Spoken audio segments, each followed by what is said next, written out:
నుండి 12వ వచనం నుండి 15వ వచనం వరకు చదువుతాము. కొలస్సీలకు రాసిన పత్రిక 2వ అధ్యాయము 12వ వచనం నుండి 15వ వచనం వరకు. దయచేసి ఎవరైనా ప్రేరేపణ కలిగిన వారు దయచేసి ఎవరైనా మీరు బాప్తిస్మము శరీరమందు సున్నతి పొందక ఉండుట వలనను మీరు మృతులై ఉండగా దేవుడు వ్రాత రూపకమైన ఆజ్ఞల వలన మన మీద రుణముగాను మనకు విరోధముగాను ఉండిన పత్రమును మేకులతో సిలువను కొట్టి దాని మీద చేవ్రాతను తుడిచివేసి మనకు అడ్డము లేకుండా దానిని ఎత్తివేసి మన అపరాధములన్నింటినీ క్షమించి ఆయనతో కూడా మిమ్మును జీవింపచేసెను.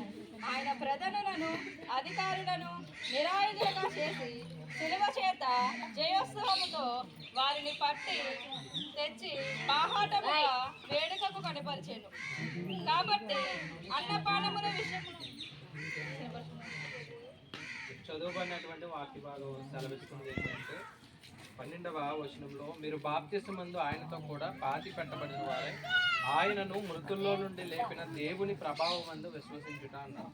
అంటే బాప్తిస్మం అంటే రోజు చాలా మంది ఏదో వివాహానికి తీసుకోవాలనో, ఉద్యోగం వచ్చినప్పుడు తీసుకోవాలనో, లేదంటే పేరు మార్చుకోవడానికి తీసుకోవాలనో అనుకుంటున్నారు. కానీ బాప్తిస్మం అంటే ఏంటంటే ఇక్కడ రాయబడ్డది ఏమనంటే ఆయనతో కూడా పాతి పెట్టబడిన వారే. అంటే మన యొక్క పాత జీవితాన్ని మనం ఏం చేస్తున్నాం? పాతి పెడుతున్నాం. పాత జీవితం అంటే ఏంటంటే మనం చేసినటువంటి దోషాలు, పాపాలు, ఎవరికి తెలియక చేసినవి, తెలిసి చేసినవి, కొన్నిది పాపమని కూడా మనకి తెలియదు. ఇది పాపమని, ఇది పుణ్యమని తెలియని స్థితిలో కూడా పాపం చేశాం. అలాంటివన్నీ కూడా పరిశుద్ధ గ్రంథం సెలవిస్తుంది ఏంటంటే మీరు పాపం చేశారు, మీ పాపాన్ని ఏం చేయాలి? పాతి పెట్టండి. ఎలా అంటే యేసుక్రీస్తు వారు ఎలా అయితే సమాధి చేయబడ్డారో మనం కూడా మన యొక్క పాపాలను ఏం చేస్తున్నాం? సమాధి చేస్తున్నాం. దీంట్లో మరొక విషయం ఏంటంటే క్రీస్తు పాతి పెట్టబడ్డారు, మరలా ఏమయ్యారు? తిరిగి లేచారు. ఈరోజు మన యొక్క జీవితాన్ని మనం పాతి పెట్టి కొత్తగా జన్మిస్తాము. మరలా మనం చనిపోయిన తర్వాత మరలా ఆయన వల్లే మనం ఏమవుతాం? తిరిగి లేస్తాం. కాబట్టి దీన్ని ఏమన్నారంటే పునర్జన్మ సంబంధమైన స్నానము అన్నారు. చూడండి ఒకసారి తీతుకు రాసిన పత్రిక 3వ అధ్యాయము 5వ వచనంలో మనము నీతిని అనుసరించి చేసిన క్రియల మూలముగా కాక, తీతుకు రాసిన పత్రిక 3వ అధ్యాయం 5వ వచనం, తన కనికరము చొప్పునే పునర్జన్మ సంబంధమైన స్నానము ద్వారా పరిశుద్ధాత్మ మనకు నూతన స్వభావం కలుగు చేయుట ద్వారాను మనల్ని రక్షించును. అంటే మనం చేసిన క్రియలు పరలోకానికి తీసుకెళ్ళవు.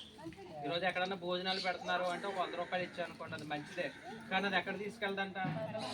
పరలోకానికి తీసుకెళ్దంట. మరి పరలోకానికి తీసుకెళ్లేది ఏది అంటే ఇది ఒక పునర్జన్మ సంబంధమైన స్నానము. రోజు చేసే స్నానం వేరు, అది దేహాన్ని శుద్ధి చేసుకోవడానికి. కానీ ఈరోజు మునిగి లేచేది ఏంటి? మనం రోజు చేసే స్నానంలో నీళ్ళు ఎలా ఉంటాయి? ఇలా ఉండవు, చాలా బాగుంటాయి. ఏమండి? ఎందుకంటే దేహాన్ని శుభ్రం చేసుకున్నాం. ఈ నీళ్ళు ఎలా ఉన్నా సరే ఇది చెప్పే విషయం ఏంటంటే ఈ నీటి ద్వారా దేహం కాదు శుద్ధి అయ్యేది ఏంటి? మన యొక్క ఆత్మీయ జీవితాన్ని బలపరుచుకోవడానికి పాపాలన్నీ ఏం చేస్తాం? దీంతో కడుక్కొని మరలా కొత్తగా జన్మిస్తాం. కాబట్టి సమత ఒక యవ్వన కాలంలోనే దేవుడి కొరకు ప్రయాసపడాలని.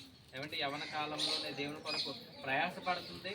మరి సంఘ కార్యక్రమాల్లోని అలాగే మందిర పరిచయలో కూడా వాడబడుతుంది. తుడిచే విషయంలో, ఏమంటే సంఘాన్ని కడిగే విషయంలో వాడబడుతున్నారు. ఇంకా బాప్తిసం పొంది చక్కగా దేవుణ్ణి ఇంకా ఎదగాలని మనం ప్రార్థన చేద్దాం. ఏమంటే బలవంతం ఏం లేదు కదమ్మా, నీకు నీవే అనుకుని చేస్తున్నాడు. నేను పెళ్లి సంబంధాలుగా చూసి ముందు ఏమంటే లేదు కదా.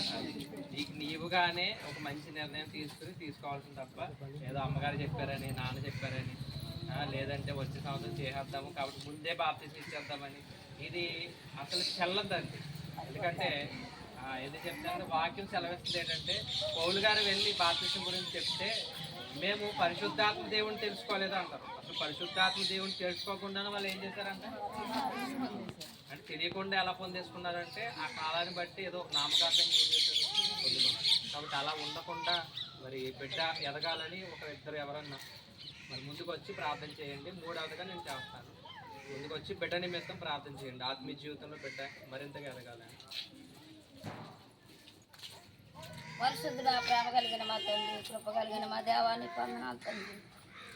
దేవ పునరుద్ధాన దినమున తండ్రి గొప్ప కుమార్తె ప్రభా, నాన్న సమత ప్రభు నా తండ్రి, నీలో జీవించాలని యవన కాలంలోనే తన హృదయాన్ని సమర్పించుకుని ప్రభా, నాయన ఎవరైనాను నా ప్రభా నా తండ్రి నీటి ద్వారాను ప్రభా బాప్తిసం పొందాలని సెలవిచ్చావు.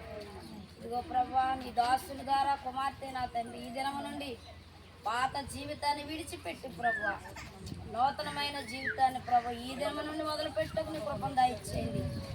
దేవాని బిడ్డ నిండారులుగా దీవించండి, ఆశీర్వదించండి. ఇది ఆశీర్వాదం బలపరిచిస్తే ఈ పరిశుద్ధమైన నామాన్ని నీటి బాప్తిసం పొందుచున్నదని మేము నమ్ముచున్నాము. ఒక్క ఆత్మ కుటుంబంలో కూడా శాంతి సమాధానం నాయన నా తండ్రి. ఎవరికైతే ఇంకా రక్షణ లేదో ఇదే అనుకూల సమయం ఘనరక్షణ దినమని సెలవిచ్చావు. ఇక సమయం లేదు ప్రభువా, ఈ సమయాన్ని సద్వినియోగం చేసుకుని ప్రభువా యవనస్తులు ఇంకెంతో మంది ఉన్నారు నాయన, వారందరూ కూడా నీటి బాప్తిసం పొందాలని ఈ కొద్దిపాటి ప్రార్థనలు ఏమైనా తప్పులుంటే క్షమించారని నజరుడని యేసుక్రీస్తు నామములో మిక్కిలి పాపిని నేను వేడుకుంటున్నాను పరమ తండ్రి.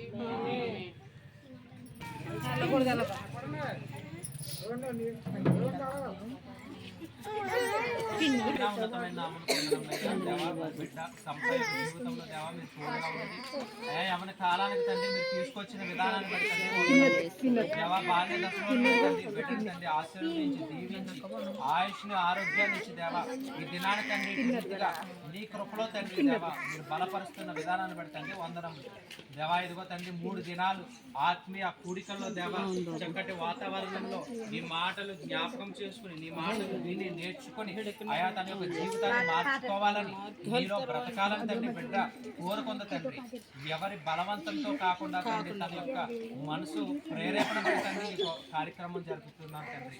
దేవా బిడ్డను దీవించండి, ఆశీర్వదించండి. బిడ్డ యొక్క జీవితంలో దేవా మీరు తోడుగా ఉండండి దేవ. ఇదిగో తండ్రి వాక్యం సెలవిస్తుంది తండ్రి దేవా ఇది పునర్జన్మ సంబంధమైన స్నానం.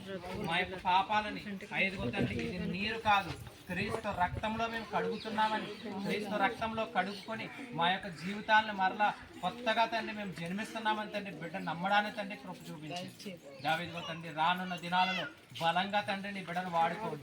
అనేక పరిచర్యలో తండ్రి బిడ్డను వాడుకోండి. పాటలు పాడే విషయంలో, ఆయా ప్రార్థన చేసే విషయంలో, వాక్య భాగాల విషయంలో ఆయా నీ కృపను బట్టి వాక్యాన్ని అందించి వాక్యాన్ని చెప్పేటటువంటి స్థితికి తండ్రి మీరు తీసుకెళ్తారని తండ్రి కోరుచున్నాం దేవా. మీరు దయచేయండి మంచి సేవకురాలుగా తండ్రి నీ కుమార్తెను తండ్రి దేవా రానున్న రోజుల్లో తండ్రి బిడ్డను మారుస్తారని తండ్రి కోరుచున్నామయ్యా.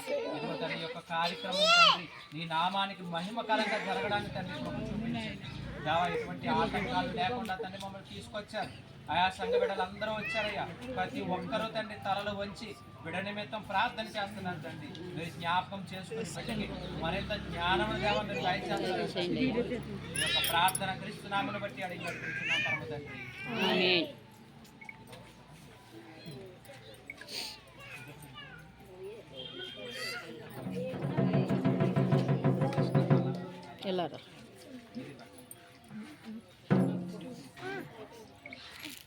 తండ్రి అయినటువంటి దేవుని నామాన్ని బట్టి, యేసుక్రీస్తు వారి యొక్క కృపను బట్టి, అలాగే పరిశుద్ధాత్మ దేవుడి యొక్క అన్యోన్య సహవాసాన్ని బట్టి యొక్క బిడ్డకి దేవుని నామంలో బాప్తిసం ఇస్తున్నాం.